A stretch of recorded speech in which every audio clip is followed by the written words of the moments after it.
Good morning my dear friends. आज हम लोग क्लास 10th का इलेक्ट्रिसिटी चैप्टर में आगे की बात करने वाले हैं।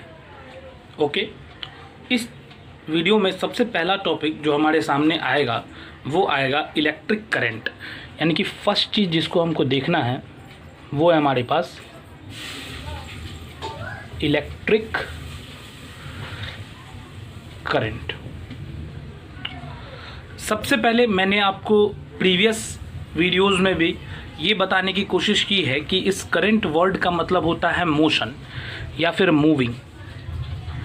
नहीं, कोई भी चीज़ जब मूवमेंट करता है तो आप बोलते हैं कि वहाँ पे करंट है। जैसे वाटर अगर मूव करता है तो आप क्या बोलते हो, वाटर करंट है। नहीं, उसी तरह से इलेक्ट्रिक करंट कब प्रोड्यूस होगा, जब कौन मूव करेगा, चार्ज मूव करेगा। नहीं, जब चार्ज मूव करेगा तो कौन सा करंट प्रोड्यूस होगा, इलेक्ट्रिक करंट प्रोड्यूस होगा। यानी कि फ्लो ऑफ वाटर को जैसे आप वाटर करंट बोल रहे हो, उसी तरीके से आप फ्लो ऑफ चार्ज को क्या बोल सकते हो, इलेक्ट्रिक करंट बोल सकते हो। लेकिन थोड़ा सा ध्यान देने वाली बात है यहाँ पे। जैसे ध्यान दीजिएगा, इलेक्ट्रिक करंट को अगर हम एग्जैक्ट डिफाइन करें तो कैसे कर सकते हैं। तो एग्जैक्ट डिफाइन करने का भी तरीका है हमारे पास। It is the rate of flow of charge. सीधे आप क्या बोल सकते हो इसको, rate of flow of charge. Electric current का मतलब क्या हुआ, rate of flow of charge. और रेट मतलब क्या हुआ कि यूनिट टाइम में, पर यूनिट टाइम में किसी क्रॉस सेक्शन एरिया से, किसी क्रॉस सेक्शन एरिया कहने का मतलब जैसे कि आपका ये सपोज वायर होगा, मैंने मैग्नीफाइड इमेज बनाने की कोशिश की है। तो ये वायर का जो दोनों सरफेस होता है, मतलब आप दोनों एंड्स की बात करें, इस एंड की और इस एंड की, तो दोनों कैसा होता है, सर्कुलर होता है। That is cross section.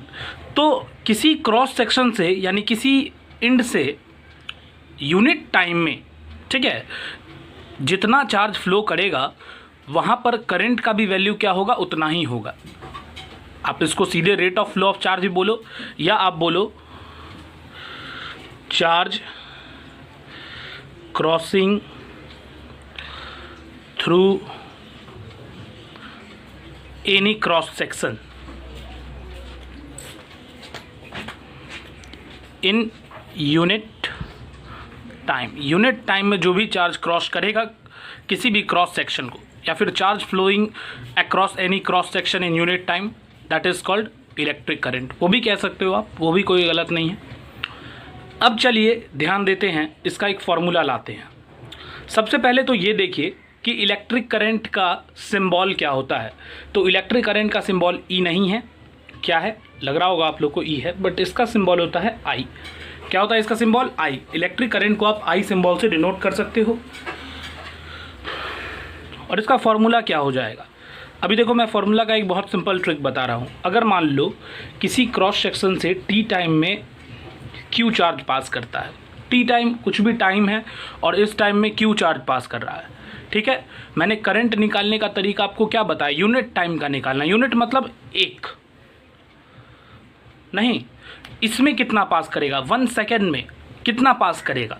अगर टी सेकेंड में मान लो क्यू चार्ज आ रहा है तो 1 सेकेंड में कितना जाएगा, बता सकते हो ना, क्यू अपॉन टी।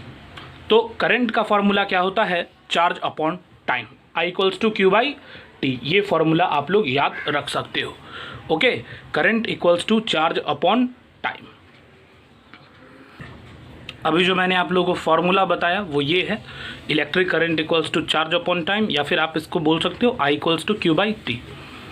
अब ज़रा यहाँ पे हम लोग बात करें इसके एसआई यूनिट की, तो इसकी एसआई यूनिट क्या हो जाएगी, क्यू का क्या एसआई यूनिट होता है, चार्ज का कूलम मैंने बताया था, और टाइम का सेकेंड। तो आप इसको कूलम पर सेकेंड ऐसे, या फिर आप इसको ऐसे लिख सकते हो, कूलम पर सेकेंड। ओके, या तो ये इसकी एसआई यूनिट बोल सकते हो आप, या फिर एक और ऐसा यूनिट है जो आप लोगों को याद रखना है, उसको आप लोग याद रखिएगा, एम्पियर। सिंपल, क्या बोल सकते हो आप उस लोगों को, एम्पियर बोल सकते हो। मतलब इलेक्ट्रिक करंट का ऐसा यूनिट आप कूलम पर सेकेंड यूज़ करो या एम्पियर यूज़ कर सकते हो। Anyone, whatever you adopt will be correct, ठीक है। कुछ भी इस तीनों में से जो भी आप लोग अडॉप्ट करेंगे वो करेक्ट होगा। यानी अगर हम यहाँ से एक कंक्लूजन ले सकते हैं कि करंट दो पैरामीटर्स पर डिपेंड करता है, एक चार्ज और दूसरा टाइम। जैसे अगर मैं मान लूँ बोलूँगा कि ये मेरा एक सर्किट है, ठीक है, इससे मेरा 4 कूलम फ्लो कर रहा है, ठीक है, और ये मेरा दूसरा सर्किट है,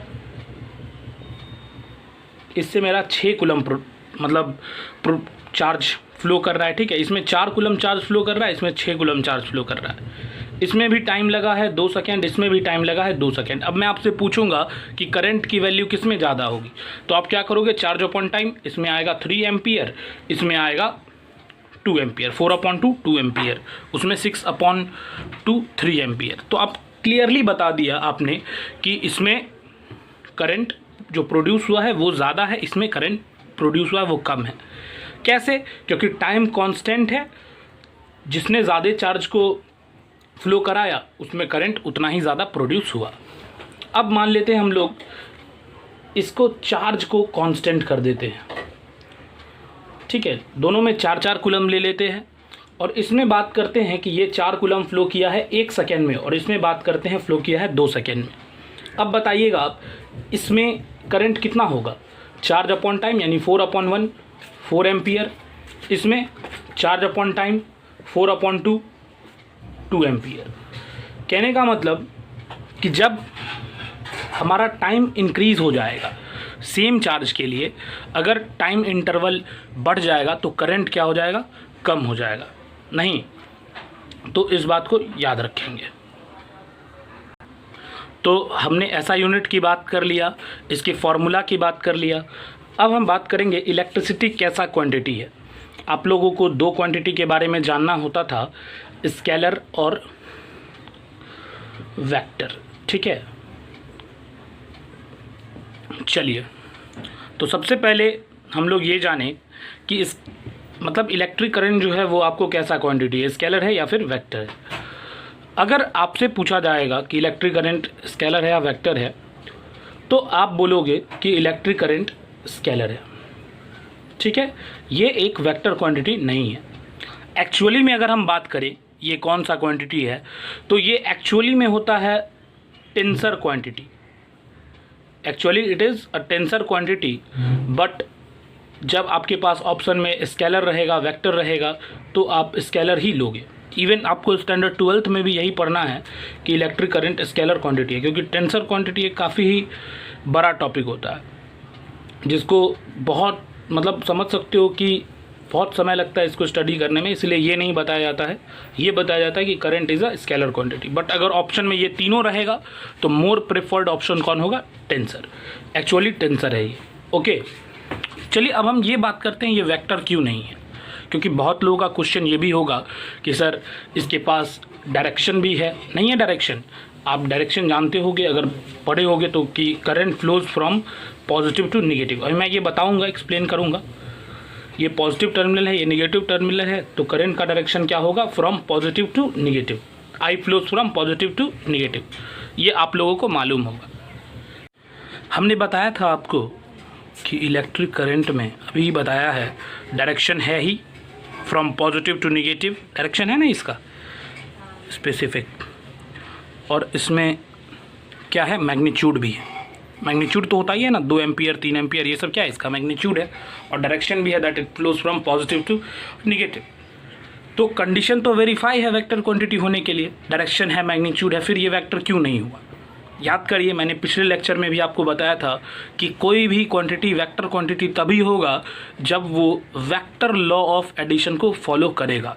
वेक्टर में ऐड करने का तरीका अलग होता है, लेकिन करंट में सिंपल एडिशन होता है। आप देखोगे कैसे, जैसे मान लो कि ये एक जंक्शन है, यहाँ पर 3 तार आया हुआ है, 3 वायर्स आए हुए हैं यहाँ पे। इससे करंट आ रहा है 2 एम्पियर, इससे आ रहा है 3 एम्पियर, इससे आ रहा है 4 एम्पियर।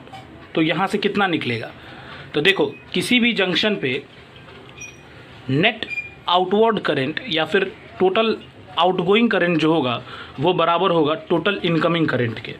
जैसे यहाँ पे टोटल इनकमिंग करंट कितना है, 4 3 और 2 कितना हो गया, 9 एम्पियर। तो यहाँ पे ये टोटल आउटगोइंग करंट होंगे 9 एम्पियर। तो बताइए क्या ये वेक्टर लॉ को ओबे कर रहा है, नहीं कर रहा है, जिसलिए ये आपका वेक्टर क्वांटिटी नहीं है। तो आप ये बातें याद रखेंगे। एक न्यूमेरिकल है हमारे पास कि अगर n इलेक्ट्रॉन किसी वायर, किसी कंडक्टर के या किसी वायर के, कंडक्टर आपका कोई वायर हो सकता है जो इलेक्ट्रिक करंट को एक एंड से दूसरे एंड तक पास होने दे। अगर n इलेक्ट्रॉन्स एक एंड से दूसरे एंड तक जाता है कितने टाइम में? t टाइम में। तो आप करंट बताइए। करंट का फॉर्मूला आपको मालूम है, मैंने अभी बताया है, current equals to charge upon time. Okay, time क्या है आपका? t है, दिया हुआ है, time equals to t। But charge कितना है? चार्ज तो आपको पता ही नहीं है। आपको यहाँ पे n क्या है? n तो नंबर ऑफ इलेक्ट्रॉन्स है ना, चार्ज तो नहीं है। अगर n इलेक्ट्रॉन्स पास कर रहा है यानी कि चार्ज कितना होगा? n इलेक्ट्रॉन्स की वजह से जो चार्ज प्रोड्यूस होता है उतना चार्ज होगा। कहने का मतलब अगर मान लो मैं यहाँ पे 1 इलेक्ट्रॉन लिखता तो आप क्या बोलते? एक इलेक्ट्रॉन पे चार्ज कितना होता है? 1.6 इंटू 10⁻19, ये बोलते ना आप। उसी तरह अगर 2 इलेक्ट्रॉन बोलता तो 2 से मल्टीप्लाई करते। नहीं, यहाँ पर कितने हैं? n है, यानी आप कितने से मल्टीप्लाई करेंगे इसको? n से। Okay, current equals to NE upon T। n से मल्टीप्लाई इसलिए करा है मैंने क्योंकि n इलेक्ट्रॉन्स है और एक इलेक्ट्रॉन का चार्ज E, तो n इलेक्ट्रॉन्स की वजह से कितने आएंगे? n इंटू ई। तो करंट का फॉर्मूला क्या हो जाएगा? NE upon T। ओके, तो आप इसको याद रखेंगे, ठीक है।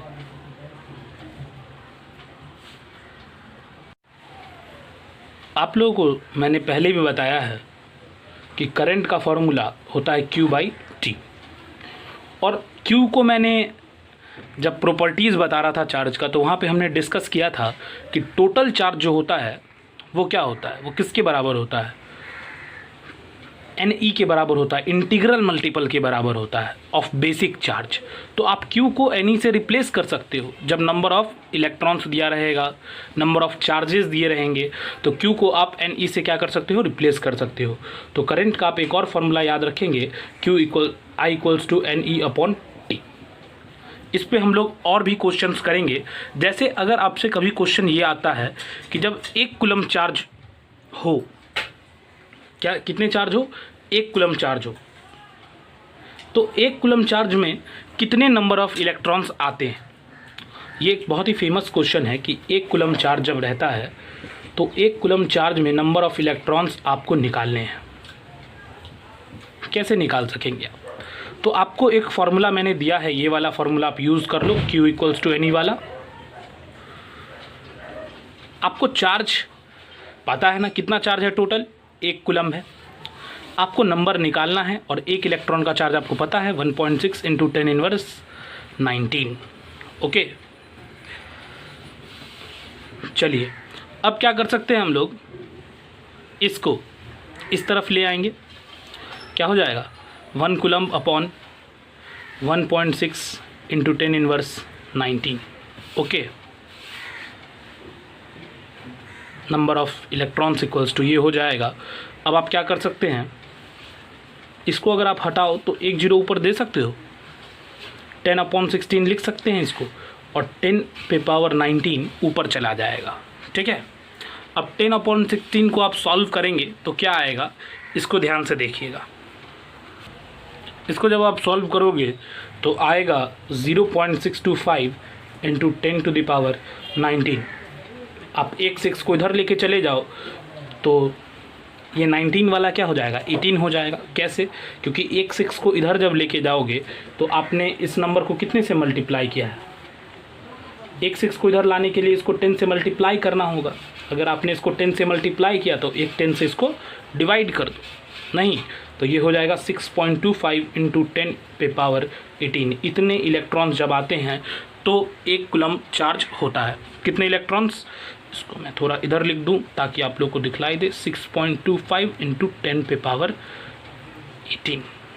ओके, इसको याद रखेंगे आप लोग। सवाल को सॉल्व करने का सबसे सही अप्रोच है गिवन लिखना। तो गिवन क्या है? यहाँ पे करंट गिवन है, दैट इज़ 0.25 एम्पियर, ठीक है। उसके बाद आपको टाइम दिया हुआ है 2 आवर्स। क्या ये टाइम का ऐसा यूनिट है? आवर नहीं है ना। टाइम का ऐसा यूनिट क्या होता है? सेकंड होता है। तो इसको आप सेकंड में कन्वर्ट करो। घंटे को सेकंड में बदलने के लिए किससे मल्टीप्लाई करते हैं? तो देखो 1 घंटा में कितना मिनट हो गया? 60 मिनट। और सब मिनट में कितना सेकंड? 60 सेकंड। तो 60 से और गुना करो, यानी 3600 से आप इसको मल्टीप्लाई करोगे किस आर को, तो वो आर जो होगा वो आपका किस में कन्वर्ट हो जाएगा? सेकेंड में। ओके, तो जब आप इसको मल्टीप्लाई करोगे आपको टाइम का पता चल जाएगा। ठीक है, अब हमें चार्ज निकालना है। क्या निकालना है? We have to find Q. We can calculate Q easily. We have the formula I equals to Q upon T. I is how much? 0.25. Q will be Q because we have to find it. We do not know the value of Q and time is 2 × 60 × 60. This is the time. इसको मैंने second में convert किया था. अब क्या आप Q की value नहीं निकाल सकते? क्रॉस मल्टीप्लाई आप कर दोगे तो इस दोनों को मल्टीप्लाई कर दो. ठीक है, तो आपको क्यू का वैल्यू जो है वो पता चल जाएगा. We will find Q. Q equals to 0.25 into 2 into, simply we can write 60 into 60. Okay, now we will get, after solving this is 100, नीचे 100 आ जाएगा यहाँ पे. अब आप क्या कर सकते हो कि 1 0 से 1 0 को कैंसिल करो, फिर 1 0 से 1 0 को कैंसिल करो.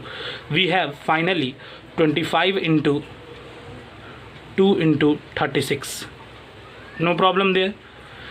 25 into 2 50 और ये 36 को 5 से करेंगे कितना आएगा? 180 और 1 0 है, डाल दिया हमने. इतना कुलम्ब हमारा चार्ज रहेगा. ओके, कहने का मतलब कि जब भी आपको न्यूमेरिकल रहेगा तो फॉर्मूला अभी तक जो हमने पढ़ा है टॉपिक्स, उसमें I equals to Q by T आप यूज़ कर सकते हो. हाँ, जब क्यू नहीं पता होगा तो आप क्यू को एनी लगा सकते हो या फिर सम ऑफ टोटल चार्जेस कर सकते हो क्यू नेट का वैल्यू निकालने के लिए. बस आप ये छोटे छोटे फार्मूला का यूज़ करके डिफरेंट क्वेश्चंस सॉल्व कर सकते हैं. ठीक है, अब आते हैं एक थोड़ा सा कॉन्सेप्चुअल क्वेश्चन पे जो आप लोग को बहुत अच्छा लगेगा. ध्यान से देखिएगा. मान लेते हैं कि ये हमारा कोई कंडक्टर है और इसमें 2 एम्पियर करंट इंटर किया है. कितना एम्पियर करंट इंटर किया है? 2 एम्पियर. ठीक है, तो इस एंड से बाहर कितना निकलेगा? 2 एम्पियर निकलेगा या लेस देन 2 एम्पियर? 2 ही एम्पियर निकलेगा. मैं आपसे ऑप्शन दे देता हूँ. इक्वल टू 2 एम्पियर होगा या फिर 2 एम्पियर से छोटा होगा या फिर 2 एम्पियर से बड़ा होगा. जो हमारा आई होगा वो क्या होगा? From end B. ये इंड ए है, ये इंड बी है, तो बी इंड से जो हमारा करंट होगा वो या तो 2 एम्पियर होगा या ये होगा या ये होगा. तो आपको बताना है कि कौन सा ऑप्शन सही है. तो ध्यान से देखिएगा. मैंने आपको थोड़ी देर पहले बताया है कि टोटल जो भी इनकमिंग करंट होगा, आउटगोइंग करंट भी क्या होगा? उतना ही होगा. It will not depend upon the cross section. ठीक है, तो अगर यहाँ पे 2 एम्पियर इंटर किया है तो बाहर भी कितना होगा? 2 एम्पियर होगा ही होगा. तो आप इसमें बोलोगे जो आउटगोइंग करंट होगा वो भी कितना है आपका? 2 एम्पियर ही है. याद रखिएगा इसको, बहुत इंपॉर्टेंट कॉन्सेप्चुअल क्वेश्चन है ये. जब भी हमारा कोई भी कंडक्टर, ठीक है, इसका इंड ए है, इसका इंड बी है, बैटरी से कनेक्शन में नहीं होता, उस वक्त जो इसके इलेक्ट्रॉन्स होते हैं वो रैंडम मोशन में होते हैं. रैंडम मोशन कहने का मतलब आप लोग समझ रहे होंगे कि जितने भी इलेक्ट्रॉन्स हैं सबके मोशन का जो डायरेक्शन होता है वो क्या रहता है? स्पेसिफिक नहीं होता, अलग अलग डायरेक्शन में होता है. जैसे ये आपको इधर जा रहा होगा तो ये वाला इलेक्ट्रॉन आपको इधर जा रहा है, किधर भी फिक्स नहीं है डायरेक्शन. ठीक है, ये इधर जा रहा है, ये इधर जा रहा है. कुछ इलेक्ट्रॉन्स को हमने रैंडमली मान लिया है. सबके डायरेक्शंस देखिए क्या हैं आपके? अलग अलग हैं. बट जब हम इसको बैटरी से कनेक्ट करेंगे तब भी अरेंजमेंट ऐसा ही रहेगा क्या, या तब चेंज होगा? अभी ध्यान से देखिएगा. रैंडम मोशन होने की वजह से क्या है कि जितना इलेक्ट्रॉन इस एंड से निकल रहा है उतना ही इलेक्ट्रॉन इस एंड से निकल रहा है, जिस वजह से इसमें करंट क्या होता है? 0 होता है. ठीक है, बैटरी नहीं है, ऐसा नहीं कि इलेक्ट्रॉन रेस्ट में है. इलेक्ट्रॉन्स जरूर मूव कर रहा है यहाँ पे, बट वो मोशन जो है वो किसी स्पेसिफिक डायरेक्शन में नहीं है, वो मोशन रैंडम डायरेक्शन में है, जिस वजह से आपका जितना इलेक्ट्रॉन्स ए इंड को छोड़ रहा है उतना ही इलेक्ट्रॉन्स किस इंड को लीव कर रहा है? बी इंड को भी लीव कर रहा है, जिस वजह से यहाँ पे नेट करंट क्या है आपका? 0 है. ओके, अब ध्यान से समझते हैं कि जब बैटरी लाएंगे तो क्या कंडीशन होगा। ठीक है, जैसे मान लेता हूँ मैं यहाँ पे एक बैटरी ड्रॉ कर रहा हूँ। ध्यान से समझिएगा कि मैं पहले यहाँ पे ये एक्सप्लेन करने की कोशिश कर रहा हूँ कि करंट आखिर प्रोड्यूस कैसे होगा। एक बैटरी है ये हमारा,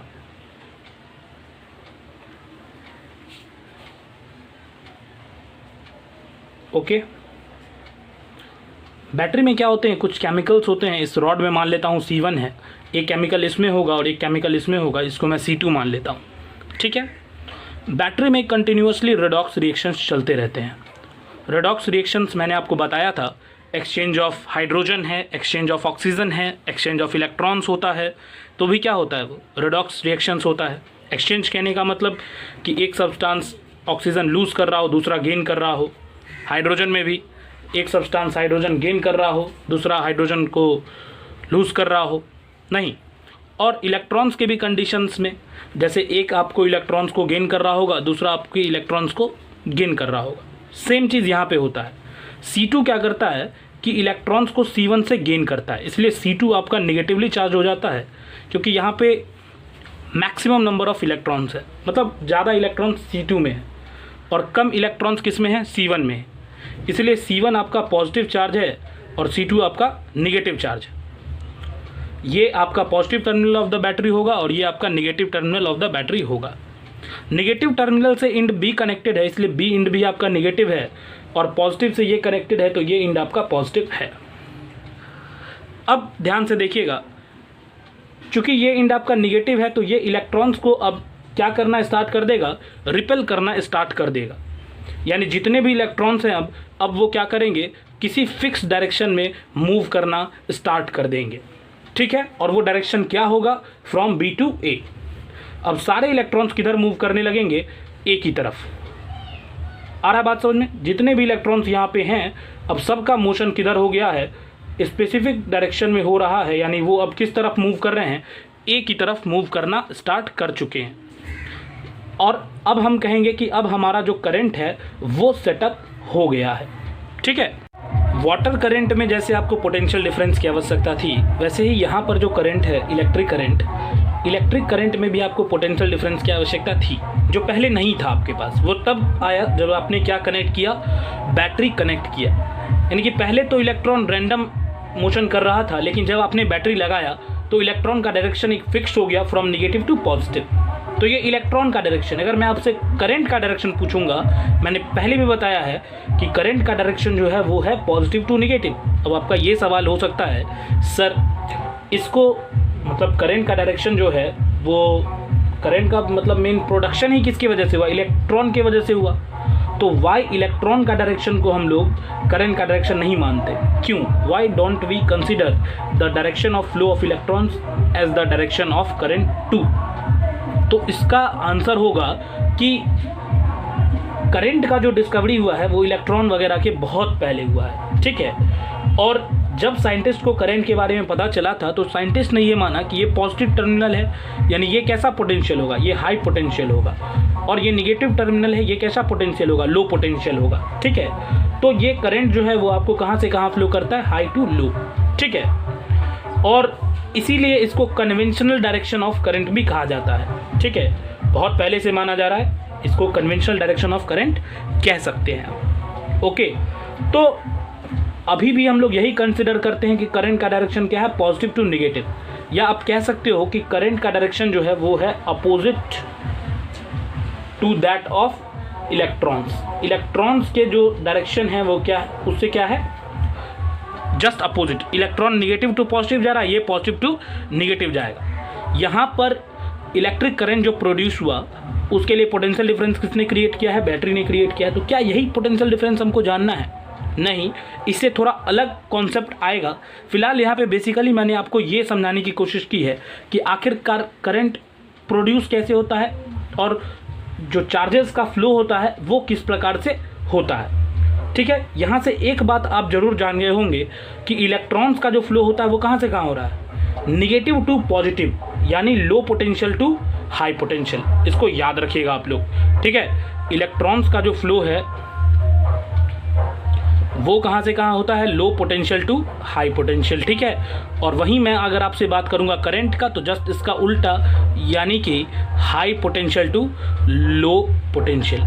ओके, तो ये चीज़ आप लोग याद रखोगे, ठीक है। अब थोड़ा हम लोग आते हैं एक्चुअली इलेक्ट्रिक पोटेंशियल और पोटेंशियल डिफरेंस जो हमें पढ़ना है उस पर, ठीक है। तो सबसे पहले बात करेंगे पोटेंशियल डिफरेंस की, उसके बाद इलेक्ट्रिक पोटेंशियल पे आएंगे। पोटेंशियल डिफरेंस ध्यान से देखिएगा, मान लेते हैं ये कोई पॉइंट है ए और ये कोई पॉइंट है B.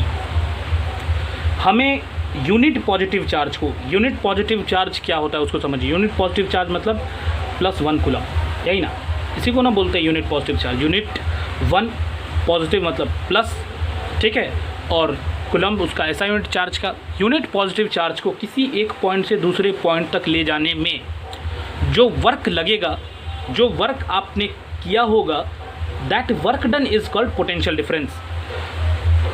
The amount of work done in moving a charge, a unit positive charge from one point two another is called potential difference. कहने का मतलब the amount of work done in moving a unit positive charge from one point to another,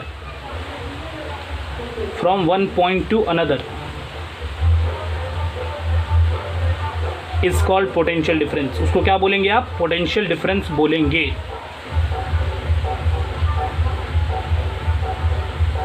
okay, ध्यान से समझिएगा, यहाँ पे आपका +1 coulomb charge है, आप इस +1 कूलम चार्ज को ए से बी तक ले जाओगे, वर्क डन होगा, कुछ वर्क आपने किया होगा, उस वर्क को क्या कहते हैं, पोटेंशियल डिफरेंस। और ये वर्क करता कौन है, ये वर्क आपका बैटरी करता है, ठीक है। आप बैटरी एक सोर्स लगाते हो तब ये वर्क होता है, ठीक है।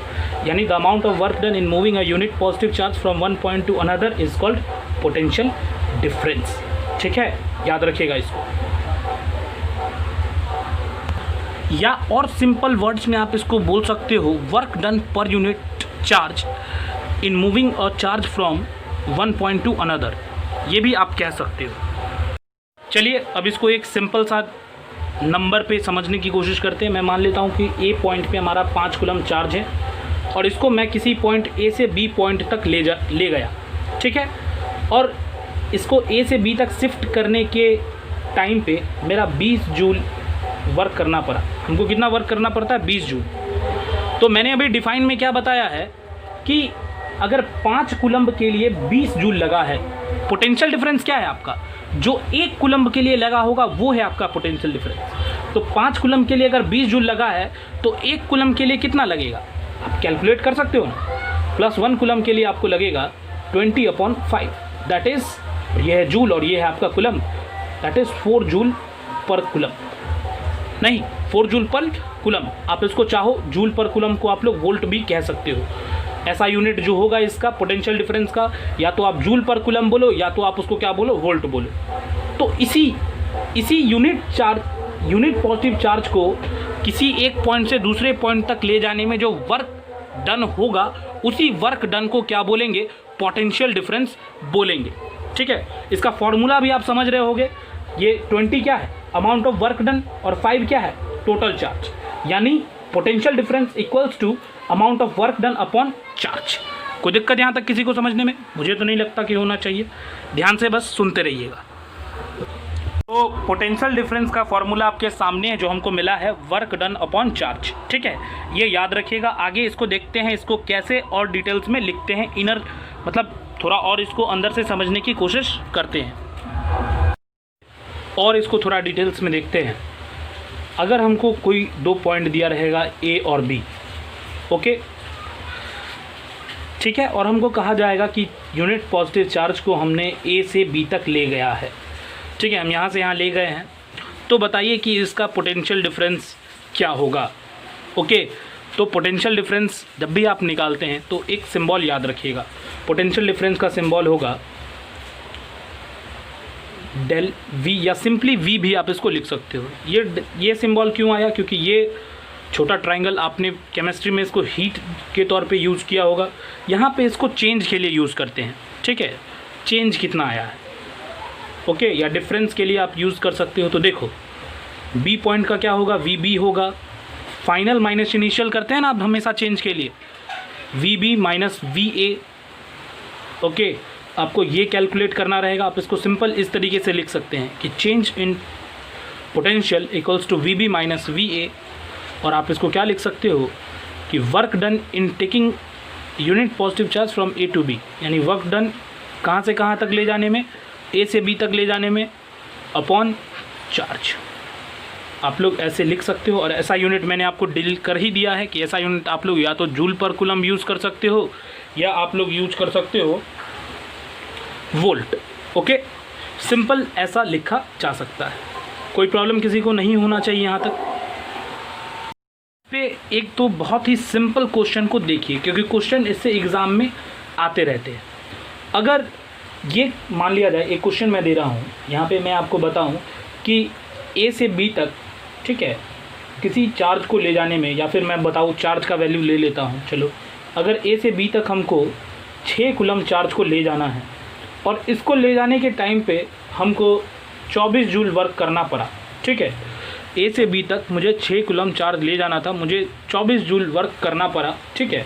अब मुझे कहा कि पोटेंशियल डिफरेंस निकालिए, तो फॉर्मूला मेरे पास है, मैं निकाल लूँगा easily. Del V equals to work done how much, work done है मेरे पास 24 जूल और चार्ज है मेरे पास 6, यानी कितना हो गया यहाँ पे, आप लिख सकते हो इसको 4 जूल पर कूलम, या आप इसको लिख सकते हो 4 वोल्ट। सिंपली आप ऐसा भी लिख सकते हो, बिकॉज मैंने बताया पोटेंशियल डिफरेंस का ऐसा यूनिट वोल्ट ले सकते हो या आप ले सकते हो जूल पर coulomb. Very easy this questions are. अब ये क्वेश्चन रहेगा, ध्यान से देखिएगा, मैं लेता हूँ एक और क्वेश्चन। मान लेते हैं ए का पोटेंशियल है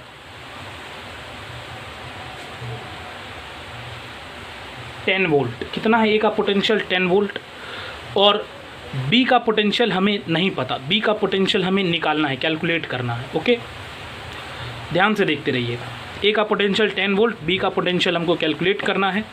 वर्क डन यहाँ पर है हमारे पास, और बोला जा रहा है कि एक पॉइंट है जिसका पोटेंशियल 10 वोल्ट है, उससे किसी दूसरे पॉइंट पे हमने चार्ज को ले गया, ठीक है, और दूसरे चार्ज पर ले जाने के क्रम में हमको वर्क डन हुआ 20 जूल, और वो चार्ज था हमारा 2 कूलम का।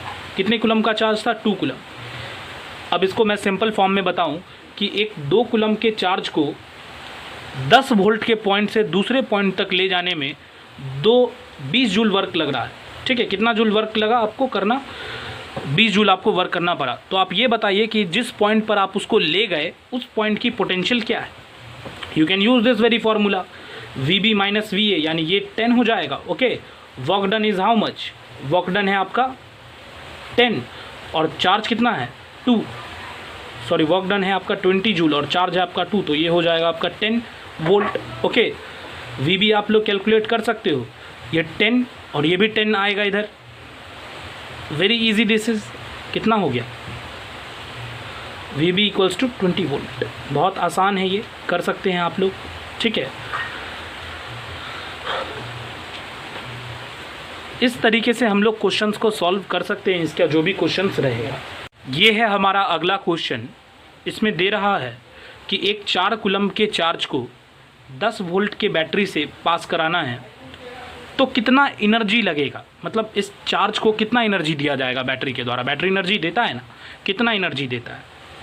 तो आप बोलोगे सर एनर्जी का तो कोई फार्मूला नहीं है, तो एक फार्मूला है ना बस, del V equals to work done upon charge, this is our formula. तो ध्यान से देखो, वर्क डन को आप लोग किससे रिप्लेस कर दोगे, एनर्जी से रिप्लेस कर दोगे। ये फार्मूला बन जाएगा आपका del V equals to energy spent, या एनर्जी जो एनर्जी आपका लगा होगा, एनर्जी कंज्यूम्ड अपॉन चार्ज, ठीक है।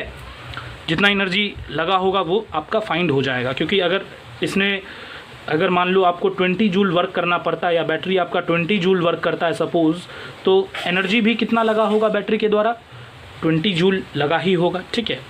तो यहाँ पे डेल वी आपको पता है, पोटेंशियल डिफरेंस 10 वोल्ट है, एनर्जी आपको फाइंड करना है, इसको मैं ई ले लेता हूँ, और आपका क्यू दिया हुआ है 4 कूलम। तो how will you calculate energy, it will be cross multiply करिएगा, आपको 4 × 10 कितना हो जाएगा 40। एनर्जी का भी असाइनमेंट जूल ही होता है, तो एनर्जी निकल गया आपका कितना 40 जूल। तो आप ऐसे निकाल सकते हो। ये सब न्यूमेरिकल्स ऐसे हैं जो एग्ज़ाम में बहुत श्योर शॉट आते रहते हैं, तो आप लोग इसको ध्यान से देखोगे और भी प्रैक्टिस करोगे, प्रॉब्लम्स होगा, डिस्कस करेंगे हम लोग। अब आते हैं इलेक्ट्रिक पोटेंशियल पे, इससे बहुत आसान है वो।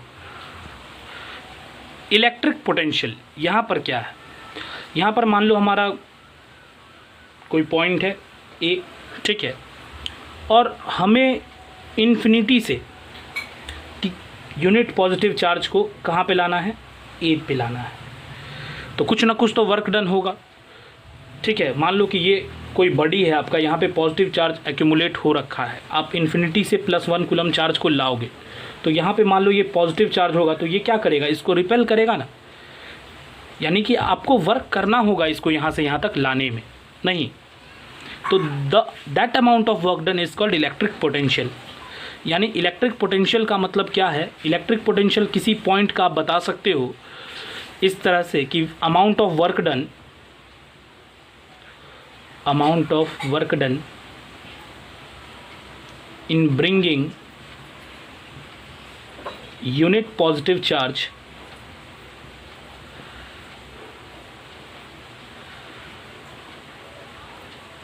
From infinity to that point, या from infinity to a point, वो उस पॉइंट का क्या हो जाएगा, वो उस पॉइंट का इलेक्ट्रिक पोटेंशियल हो जाएगा। ओके, अब इसको भी हम लोग सिंपल फॉर्म में लिख सकते हैं, किस तरह से उसको ध्यान दीजिए। मैंने क्या बताया है, पोटेंशियल डिफरेंस निकालने का तरीका फ्रॉम फाइनल माइनस इनिशियल। तो फाइनल कौन सा पॉइंट है, ए है, यानी आप इसको लिख सकते हो भी ए, लिख सकते हैं ना, इसका ही फॉर्मूला मैं निकाल दे रहा हूँ। और माइनस इनिशियल क्या है आपका, we infinity. Okay, work done होगा बाय क्या होगा आपका, चार्ज होगा। अब ध्यान से समझिएगा, वी इन्फिनिटी को 0 मान लिया जाता है, क्या मान लिया जाता है, 0, क्योंकि इन्फिनिटी पे पोटेंशियल नहीं होता। जैसे सपोज़ करो आपने ग्रेविटी वगैरह में भी पढ़ रखा होगा कि जब कोई एक बॉल होता था ग्राउंड सरफेस पे, नहीं तो उसकी पोटेंशियल एनर्जी क्या होती थी, 0 होती थी, नहीं, लेकिन फिर जब आप उसको ऊपर फेंकते थे कहीं तो उसमें पोटेंशियल एनर्जी स्टोर हो जाता था। उसी तरीके का यहाँ पर भी है, कोई चार्ज है +1 कूलम यूनिट पॉजिटिव चार्ज, ये इस पॉइंट पे इन्फिनिटी पे, तो इसके पास एनर्जी मतलब पोटेंशियल कितना है, ये 0 पोटेंशियल पे है, लेकिन इसको किसी पॉइंट पे लाना, इसमें पोटेंशियल कुछ स्टोर कराना, दैट इज़ कॉल्ड, उसमें जो आपको वर्क लगा होगा उस पॉइंट पे लाने में, उस वर्क को आप बोलोगे electric potential. Electric potential simple है, amount of work done in bringing unit positive charge from infinity to a point, that amount of work done is called electric potential. आप लोग इसको भी क्या लिख सकते हो, वी ए हो गया, ये तो 0 ही हो गया ना आपका, तो ये सिंपल हो गया, V A equals to work done upon charge. बिल्कुल उसी तरीके का फॉर्मूला है, किसी भी पॉइंट का आप इलेक्ट्रिक पोटेंशियल ऐसे कैलकुलेट कर सकते हो, ठीक है। अभी मैं थोड़ा सा इलेक्ट्रिक पोटेंशियल को और पोटेंशियल डिफरेंस को समराइज़ करने की कोशिश करता हूँ। जैसे मान लो पोटेंशियल डिफरेंस को पहले बताता हूँ, ए है ये पॉइंट और ये पॉइंट बी है, किसी यूनिट पॉजिटिव चार्ज को आपने ए से बी तक शिफ्ट कराया, तो आप क्या लिखोगे, final V B minus initial V A is equal to work done in shifting a charge from A to B, A से बी तक ले जाने में जो वर्क डन हुआ वो अपॉन चार्ज। ये हो गया पोटेंशियल डिफरेंस। और अगर हम इसी को बताएं इलेक्ट्रिक पोटेंशियल के टर्म्स में, सिंपल इलेक्ट्रिक पोटेंशियल को इस टर्म्स में अगर बताने की कोशिश करें तो क्या होगा, आपको क्या करना था, इसमें इन्फिनिटी से ए पे लाना था, तो आपने क्या किया कि final V A minus initial V infinity equals to work done in moving a charge from infinity to A, कहाँ से कहाँ लाए हैं आपने, इन्फिनिटी से ए पे लाया है, तो ये वर्क डन अपॉन चार्ज क्या कहलाएगा आपका, इलेक्ट्रिक पोटेंशियल किसी भी पॉइंट का। तो आप इसको याद रख सकते हो, ठीक है। किसी भी चार्ज को, यूनिट पॉजिटिव चार्ज को अगर हम लोग इन्फिनिटी से किसी पॉइंट पे लेके आते हैं तो जो वर्क डन होता है that work done is called electric potential. अब ये क्लियर होगा मेरे ख्याल से। इस पर एक क्वेश्चन देख लीजिए आप लोग, इस पर एक क्वेश्चन देख लो आप लोग। जैसे मैं बोलूँगा कि एक पॉइंट का पोटेंशियल निकालो, जैसे ये एक पॉइंट है, इस पॉइंट का पोटेंशियल निकालना है अगर, ठीक है, अगर 5 कूलम चार्ज को मान लेते हैं, ये हमारा एक पॉइंट है, रिक्वायर्ड पॉइंट P, इस पे का पोटेंशियल निकालना है। अगर इस पे इन्फिनिटी से 5 कूलम चार्ज को, कितने कूलम चार्ज को, प्लस 5 कूलम चार्ज को, ठीक है, 5 जूल वर्क डन हुआ है। कितना वर्क लगा है, 5 जूल। 5 जूल वर्क करना पड़ा 5 कूलम चार्ज को लाने के लिए यहाँ से यहाँ तक। तो हमको यहाँ पे कैलकुलेट करना है पोटेंशियल। तो क्या करना है, सिंपली आपको वर्क डन अपॉन चार्ज कर देना है। तो वर्क डन कितना है, 5 जूल, चार्ज क्या है 5 कूलम, तो ये कैंसिल हो जाएगा 1, और जूल पर कूलम को आप क्या लिख सकते हो, वोल्ट लिख सकते हो। ओके, यानी इलेक्ट्रिक पोटेंशियल की बात करो या पोटेंशियल डिफरेंस की बात करो तो दोनों का ऐसा यूनिट क्या होता है, सेम ही होता है। ठीक है, अब एक दो थोड़ा कॉन्सेप्चुअल बात हम लोग कर ले, ध्यान दीजिएगा। चलिए मान लेते हैं कि ये हमारा पॉइंट ए है और ए टू बी हमारा करंट फ्लो कर रहा है। क्या फ्लो कर रहा है, करंट। तो ए हाई पोटेंशियल हुआ कि बी हाई पोटेंशियल हुआ। तो मैंने आपको बताया था कि current flows from high potential to low potential. तो ए आपका हाई पोटेंशियल है, बी आपका लो पोटेंशियल है। ओके, दूसरा देखिए, अगर आपका ए टू बी इलेक्ट्रॉन फ्लो कर रहा है, ठीक है, तो मैंने आपको बताया है कि इलेक्ट्रॉन लो टू हाई करता है, या सीधे आप ये मान लो कि अगर इधर इलेक्ट्रॉन फ्लो कर रहा है तो करंट किधर करेगा, इधर करेगा। And current always flow from high to low, so B is high potential and A is at low potential. आज हमने बेसिकली करंट को देखा है और पोटेंशियल डिफरेंस को देखा है। तो हम लोग कोशिश करते हैं कि करंट का जैसे यूनिट होता है, यूनिट मतलब इकाई 1 एम्पियर, इसको कैसे डिफाइन कर सकते हैं, और 1 वोल्ट इसको कैसे डिफाइन कर सकते हैं। तो ध्यान से देखिएगा, 1 एम्पियर को डिफाइन करने के लिए 1 कोई भी रहेगा, उसको डिफाइन करने के लिए क्या करेंगे, कोई भी क्वांटिटी का 1 प्रूफ करना हो, आप आगे जाके बहुत सारे को करोगे डिफाइन। उसके लिए बहुत सिंपल तरीका है, आप उसका फॉर्मूला सिंपली लिखो, I equals to Q upon T। I को 1 करना है, यानी Q और T दोनों को 1 ले लेना है। तो Q कितना हो जाएगा आपका 1 कूलम, और टाइम कितना हो जाएगा आपका 1 सेकेंड। ओके, तो here I will be 1 ampere. कहने का मतलब कि जब 1 कूलम चार्ज आपका किसी क्रॉस सेक्शन से पर सेकेंड पास हो रहा होगा तो करंट कितना होगा, 1 एम्पियर होगा। यानी कि the current associated when 1 coulomb of charge crosses through any cross section या passes through any cross section in unit time, okay, that is called 1 ampere. 1 volt का डिफाइन कैसे करेंगे, तो उसको ध्यान से देखिए। वोल्ट मतलब पोटेंशियल डिफरेंस, V सीधे सिंबल है इसका। इसका फॉर्मूला क्या बताया था मैंने, वर्क डन अपॉन चार्ज। ठीक है, अब वर्क डन को 1 जूल ले लो और इसको 1 कूलम ले लो। यानी आप सीधे बोल सकते हो इलेक्ट्रिक पोटेंशियल को या पोटेंशियल डिफरेंस को 1 वोल्ट तब कहेंगे जब 1 जूल वर्क लगेगा कितने चार्ज को मूव कराने में, 1 कूलम चार्ज को। मतलब सीधे बोल सकते हो PD is said to be 1 volt, potential difference is said to be 1 volt if 1 joule work is done to move या to circulate 1 coulomb of charge। This is very easy, remember। यहाँ तक आप लोग देखिए, इसको समझिए, और अगर प्रॉब्लम्स होता है न्यूमेरिकल्स में कमेंट करिए, जो भी प्रॉब्लम होता है। और अगर अच्छा लगा तो इसको लाइक करिए, चैनल को सब्सक्राइब करिए और ज़्यादा से ज़्यादा शेयर करिए, और बेल आइकन को दबाना ना भूलें ताकि इस चैनल का जो नोटिफिकेशन है वो सबसे पहले आपको मिल जाए। That's all, thank you very much.